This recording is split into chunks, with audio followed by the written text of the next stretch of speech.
Well, welcome everybody to today's episode of Did She Really Say That? This is the podcast where we interview women from all different walks of life around what it's like to build a business as a woman. And today, our special guest, wow, just listen to me fumble through that intro.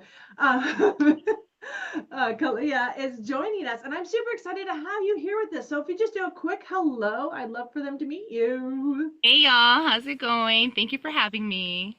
Absolutely. When we talk truth bombs, we talk truth bombs here. And we want to make sure that women get to know who you are. So I'm going to do a little bit of an intro for you. And then we're going to dive into learning about what it is you're up to. Because I know confidence is a big part of what you help women with, not just women, others too. But that's really where we kind of focus on here in this podcast. So I'm excited to kind of have this open, fun conversation with you. So, for those don't know, and I'm probably gonna butcher, you're gonna have to help me say your name because it's Caliah. What is it, Jinaye? It is. See, you got it. So Caliah. Let me start this again. We're gonna have fun. We have editing problems, right? So Caliah Jinaye Knapp, known as Callie from Cali, is a San Diego native. One of my Cali girls. I love it. She's a business consultant, speaker, and founder of Bespoke Design and Development Company. This is a subsidiary of Caliah Jinaye Enterprise, which I love, with a passion for leadership and development. She does communication strategies and business growth, and she's really dedicated to empowering high achieving professionals to elevate their impact. So Caliah's journey in leadership began as a student government, where she first envisioned a career in consulting with top leaders. I love this, right? We always want people being with top leaders. That's where all the fun happens. Now she's a wife, mother, and entrepreneur. She integrates faith and purpose into her work, guiding businesses and individuals through transformational strategies to foster growth, achieve sustainable success. Oof, that is quite a bit going on in your world. Wow. So Callie from Cali. So let's talk about the Cali relationship. Yeah. So that's you and me talking. So how long did you live in Cali? Born and raised, right? Yeah. Thankfully, I have to give a shout out to my dad, a 20-year Navy veteran, right? So, my roots are, patriotic, they're beachy, coastal, all the things. So I grew up there, born in a military hospital, lived and have been in proximity to every military base there is down there in San Diego, and there are quite a few if you didn't know. And yeah, so I'm a Cali girl through and through. Like I said, born and raised, and then in undergraduate, I just went up a little bit to the Central Coast for college. And then Mhm. by the time I got my master's, I went right back down to LA. So that's me. I left briefly to go to Tennessee. That was through work and some of my corporate experience that has greatly influenced my mission in my company. And then I, bounced back right back home to San Diego, where just in the nick of time, I met my husband. And then we got married and left promptly. And now we're here in Georgia. I love it. So I have a quick question for you because this is a question that even I asked when I first met you. I was like, Leah, what's up with the tiara? Like, tell me about this beautiful thing you have on your head because I want one. Yes. Awesome. So basically, you know, there are so many different reasons, right? But the main one is ultimately it's an outward expression about how I feel about myself inwardly, right? Mhm. So an external representation of my internal value, right? Okay. And I do it, I proudly wear tiaras and crowns pretty much on a daily basis. And they rotate. Like I don't always just have the same one. Only got a whole collection. And I love it. I'm a little bit of a rebel rouser in like my classy regal way where I like to challenge common convention. So a lot of people will be like, "Oh, what are you celebrating?" And I'm like, "Today." Mhm. What is your life that I have to explain to you why I have a tiara on my head? And not because you asked, but just in general, you'd be surprised Yeah. how many people are kind of like put off or caught off guard, like, oh, it's not your birthday. It's not my birthday, but thank you, you know? And I just try to do it in the most joyful way, not to be disrespectful or rude. But it's just, I like to catch people off guard in a positive way and just remind them that every day is a gift. You're special and unique in your own right. And Mhm. you deserve to treat yourself, right, as the royalty that you really are. Yeah. I love how you say it's the outward expression of what you're like, who you visualize yourself as a woman, because I find that for many women, our confidence in how we see ourselves isn't always reflected in the out world. Like there's the way the world sees us, and then there's how we see us. And a lot of the time that doesn't match. Right. No, yeah. Imposter syndrome is real. amongst other things that cause that.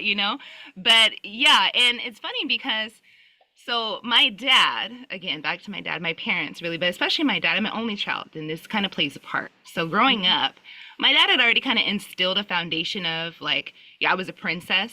Now, mind you, I wasn't very girly growing up. I kind of discovered my femininity later and how I wanted to navigate that much later, like within the past, gosh, decade or less, really less. Mm. But all of that to say, when it came time for holidays like Valentine's Day or my birthday, I consider my birthday's a holiday. When it came time for those special occasions, I was recognized by my dad as a princess, right? Like my mom was the queen of the house, I was princess. And so I mentioned Valentine's Day because, my dad, he would have, flowers or a gift for my mom, and then I would get like a little side gift, right? Mm. And he always wanted me to make sure that I had certain values. Like he would tell me, by the time you get married, Caliah, make sure you pick a man who is going to treat you better than me or better than you could treat yourself. Right. Mm. He gave me foundations of standards, and nothing like today. I pray for the people in the dating pool today because wow. But I'm grateful, for the certain things that my dad instilled in me, as a father. And so an extension of that is, like most people, I would wear a tiara on my birthday, right? Mm. And concurrently, like most people, I face significant mental health challenges in my life, right? Life lifed in all of the ways it flexed on me so hard.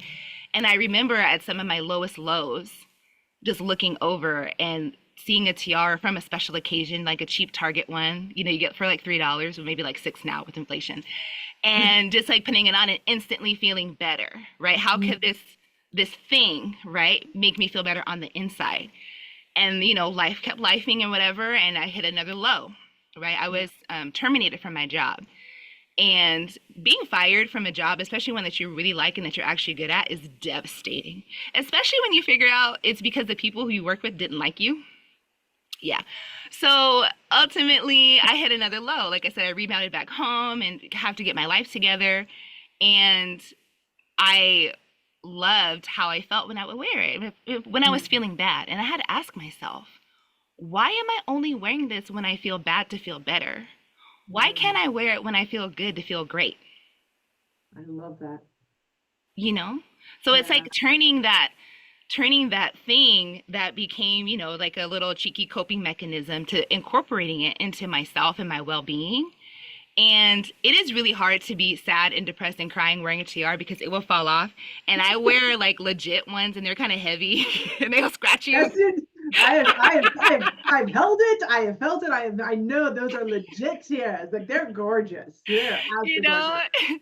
And it's also some like social accountability. Like you can't be acting up in the grocery store yelling at people. You're like, who is this Marie Antoinette up in here with this tiara going off? So I try to have a sweet disposition, naturally. Like I feel like that's a genuine part of me. But it also, I hold myself accountable as a role model. I have a daughter, but even before then, I was aware, going to, I'll never forget, I was in Gatlinburg at the outlets, and I was just bopping around with my friends. My friends are used to it. My husband, total supporter.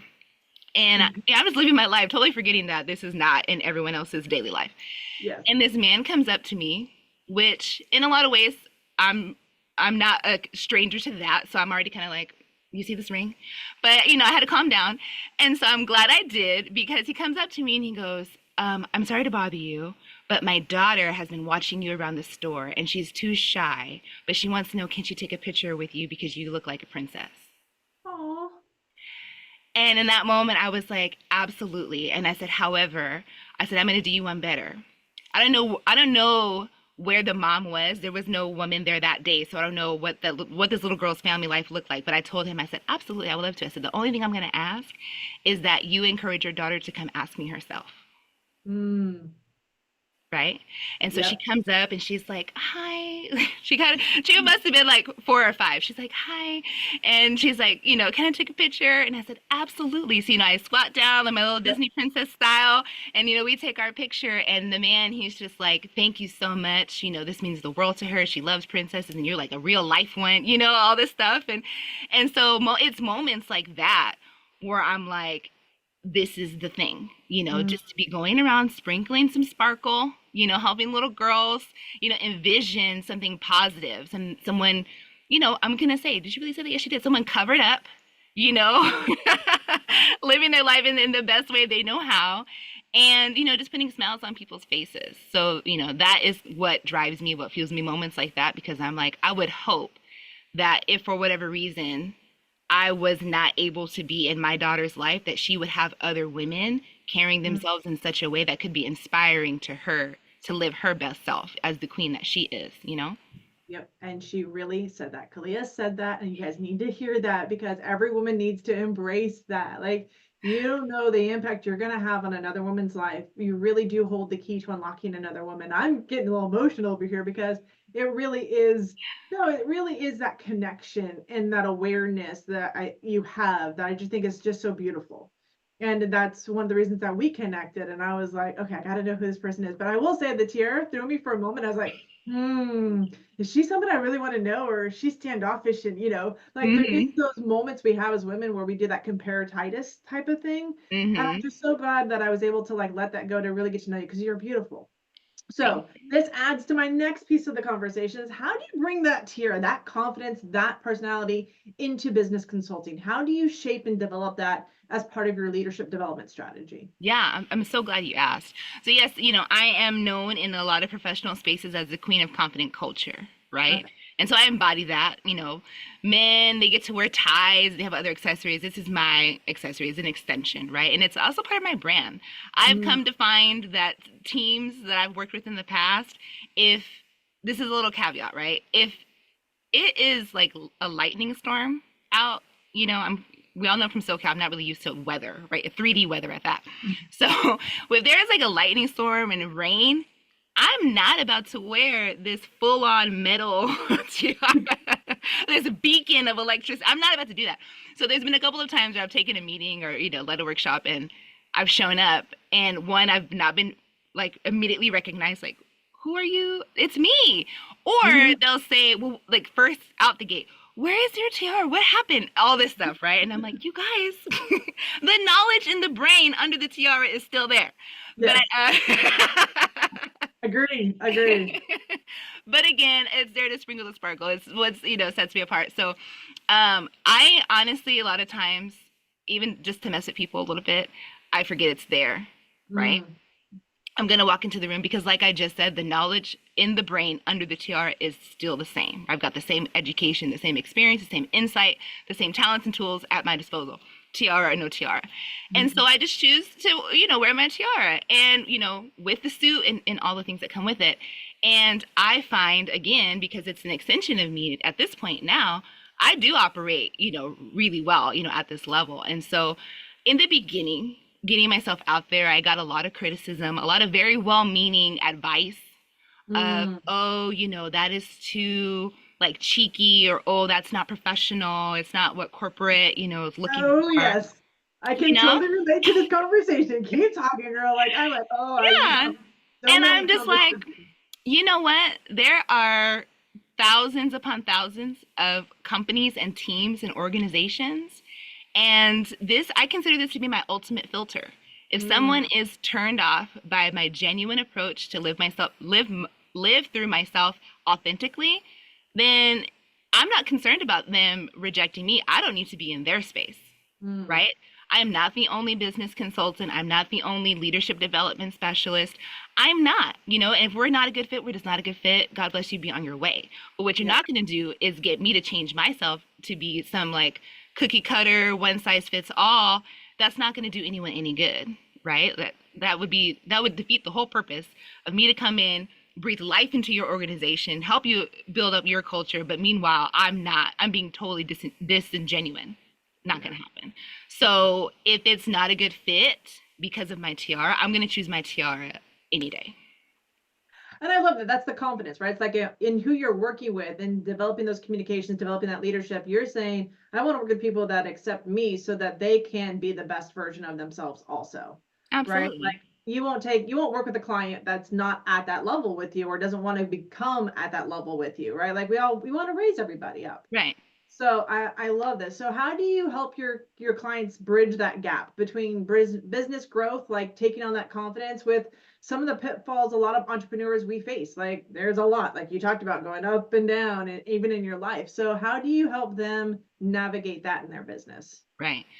Confidence and personal or professional, paraprofessional, how you want to put it, but especially confidence, these are like intangible skills, right? Mhm. And so when you're trying to get someone to say how the intangible affects their tangible, most often their bottom line, right? Mhm. That's what I do. So you have a toxic team, for instance. They may be a mid to low level of toxicity, right? They're putting up some average sales, or they're meeting their goals or whatever, but it's uncomfortable to interact with one another, right? It's arduous. Mhm. There's some strain there. And some people say, oh, it's a privilege to love who you work with.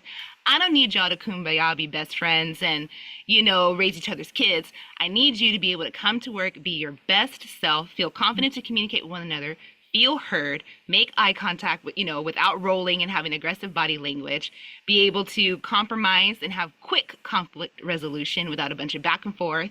And then ultimately, that's going to do what?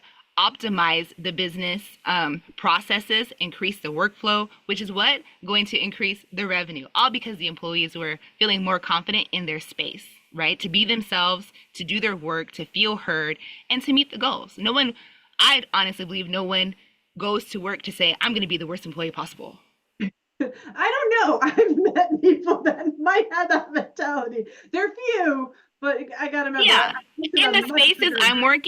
In the Yeah. spaces I'm working where it's like the department head, I no, they're not, they're thinking about the next step in their career, right? Yeah, they So for are. me, it's like, okay, well, I'm gonna help you get your team together because I know you have some personal goals you want to achieve, and it's on the other side of how you're gonna manage this department, or it's on the other side of how you can speak to, your annual revenue, or how you met your business process goals, right? And so Yeah. for me, what that looks like is I I sprinkle the fun, right? I can get very serious very fast, but I sprinkle the fun. Yeah. And as an extrovert, I always find ways to include and incorporate my introverts, right? I Yeah. just kind of adopt them, bring them on in, you know? Yep. And I have, been given access to a lot of technical spaces, right? The teams where they know like their language, but don't ask them to be customer facing because it's all going to blow up if they can't answer the question, they can't, they don't want to be bothered, right?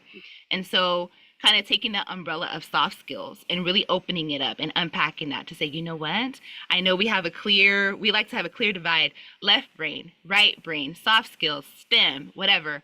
But I'm here just to remind everybody that there has to be an integration. There's a symbiotic relationship with both. They are different tools, a part of the same toolkit as to how we interact with one another and how we measure success, really.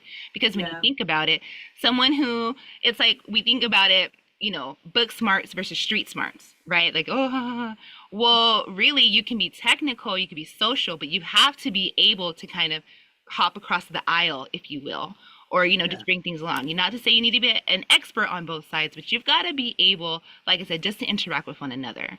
We're seeing more businesses and more companies requiring teams to go back to work, like into the office, right? Stepping away from virtual. We're seeing these pushes on different types of levels, right? The We've got funding agencies that are incentivizing businesses to get back into buildings because of commercial real estate. Like all of these different factors are coming together to bring people back in environments where now you are mixing these departments back up. You are bumping into people. You are sharing an office, break space or parking spaces or whatever. And Yeah. in a vast recession, right, of our social skills, basically as a society, I'm here just to remind everyone, kind of take you back to kindergarten a little bit. Yes. You know what I Yes. mean? Take Yes. it back to, treat others not just how you want to be treated, but maybe how you would want someone to treat your mom. How about that? Because some people I've found they're not right within themselves as it is. And so Yeah. all that comes together with, how I serve the teams. It's just to be like, hey, listen, you've got these goals, right? Let's optimize your culture to best support these goals. So you're not having to put extra effort into the work, right? The work will come better, it will flow faster when your environment is nourishing and welcoming of that. So Yeah. And I love that. And so because I think getting back into that workplace, getting back in the environment, I even as a entrepreneur that does a lot of digital, there's something about being together with your team, like, getting that group together, get engagement, because it's so critical to have those conversations in person. I think there's just a different energetic exchange that happens Hmm. when you are Hmm. in that person. So I'd love to hear that one.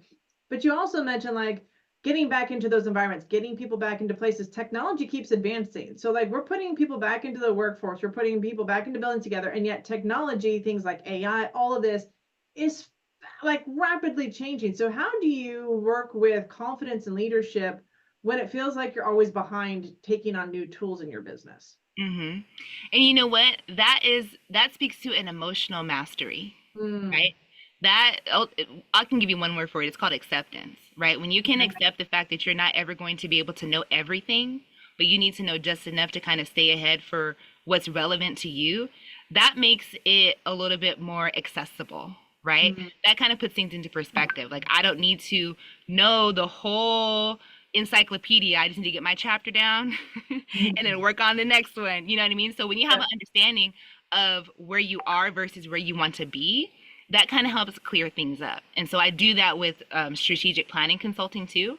So people okay. can kind of get a better idea of, okay, that is, ominous or that is kind of scary, but we can break that down and say it's really not that bad. Or you get the right person in the right place, right? So that's kind of me being HR adjacent. I'm not HR, I'm a friend to HR.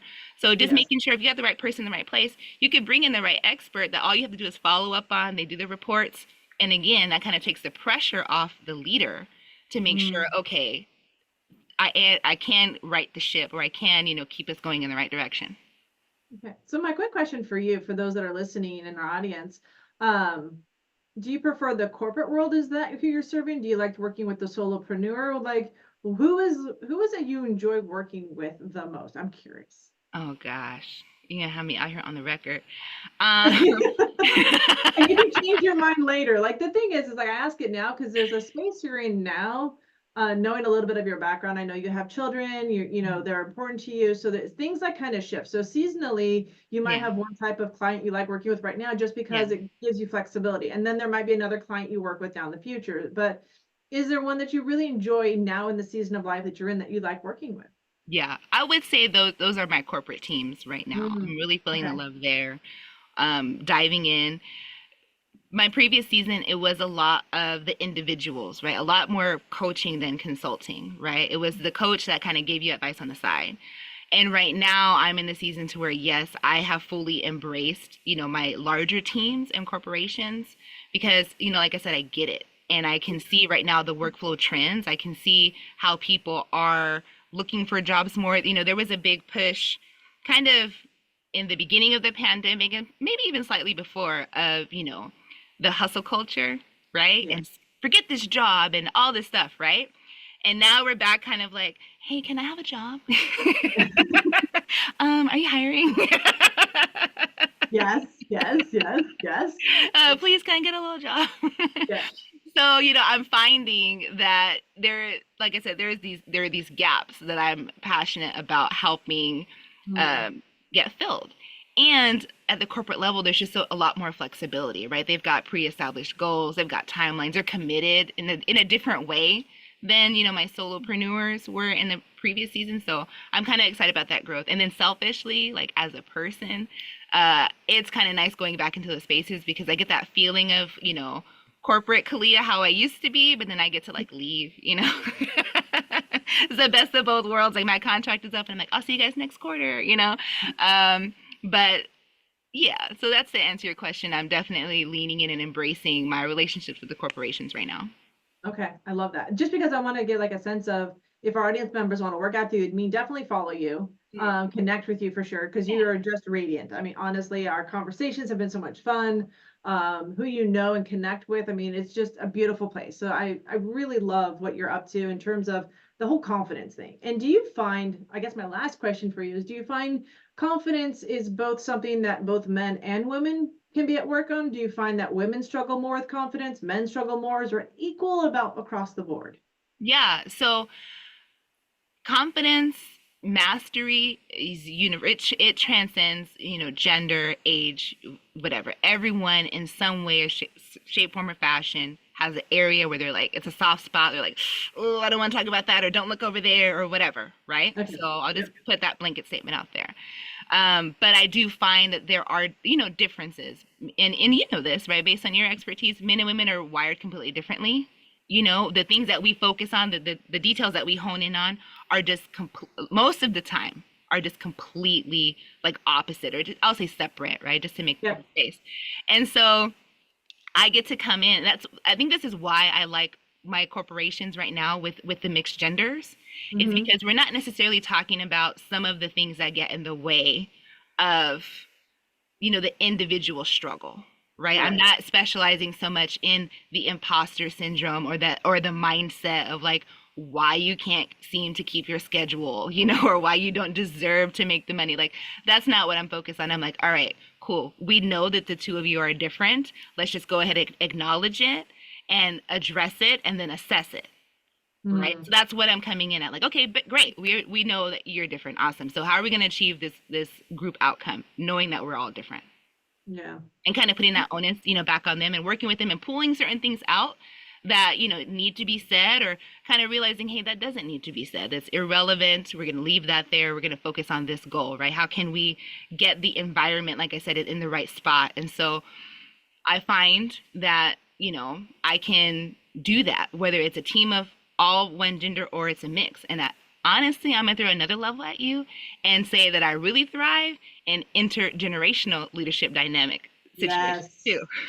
Oh, yes. Such a juicy. We got to Because, come back and talk about that. That's a juicy topic for yes, sure. because you've got a mixture of back in my day with what's happening today and the future, all working together. And if you get that, when you get those right teams, they can't even be peers.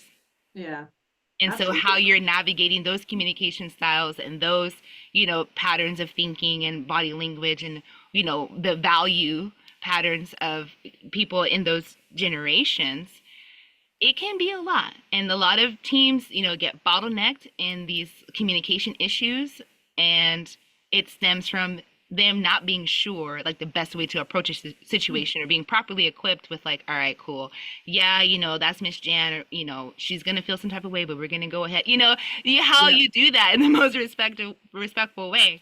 I find that when you can kind of clear out the ambiguity, right? And like I said, you can acknowledge something. That's the first. We all know that's the first step, right? Okay, yes, we have these differences, right? What are we Yeah. gonna do about them? And then how do we measure what we did to make sure that's gonna keep us going after the consultant has left, right? When the teacher's not looking, right?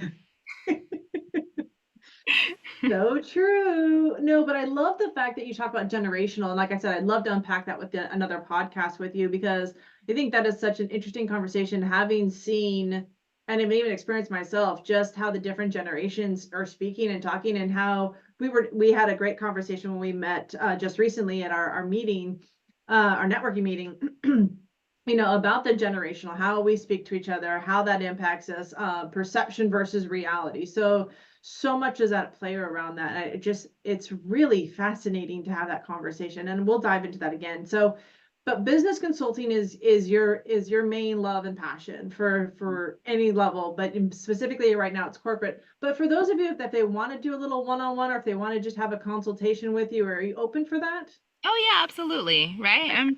I'm definitely, there are ways to book me on my website. You're like, hey, listen, I want to excel better in my team, or I want to lead my team better. I'm not really sure how, right? I'm killing it, right? I'm already legit. I'm killing it, but I know that there's room for me to grow, or the situation held me back. Or I even have had a handful of clients who they received feedback like for their review, Mm-hmm.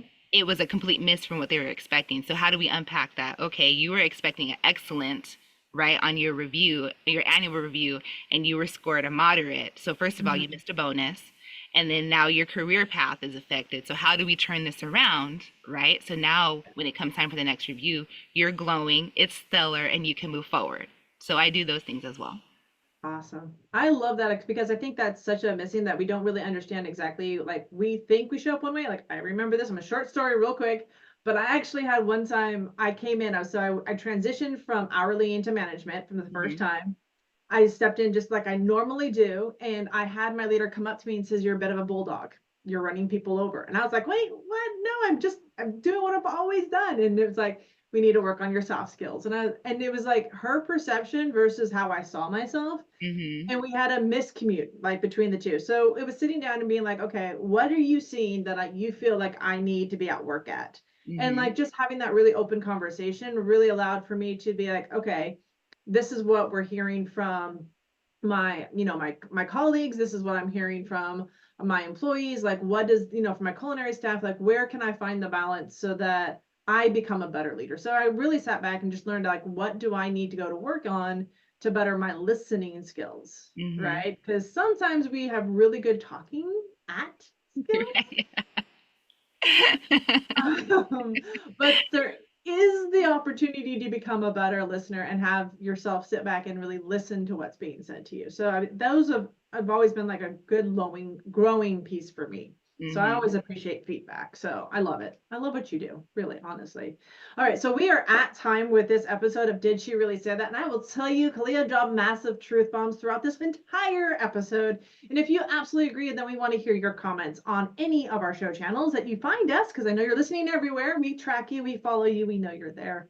But we are having fun. And we'll make sure that all the information around how to get in touch with Caliah is available to you so that you can follow her for sure. Because this is a good conversation and she's absolutely a beautiful person. And that's who we bring onto the show. So you want to connect with her, follow her, watch her, see what she's up to. And if you know anybody that could benefit from her and just connecting with her, go ahead and connect them to her. That is the best gift you can give any one of us here on the show, is the ability to take this episode and say, hey, I think you need to hear this. This might be something you need to hear. So we welcome that, and we love that when all of our listeners start sharing and collaborating together. So with that, Caliah, thank you for joining us here on Did She Really Say That? And ladies, we will see you on the next episode.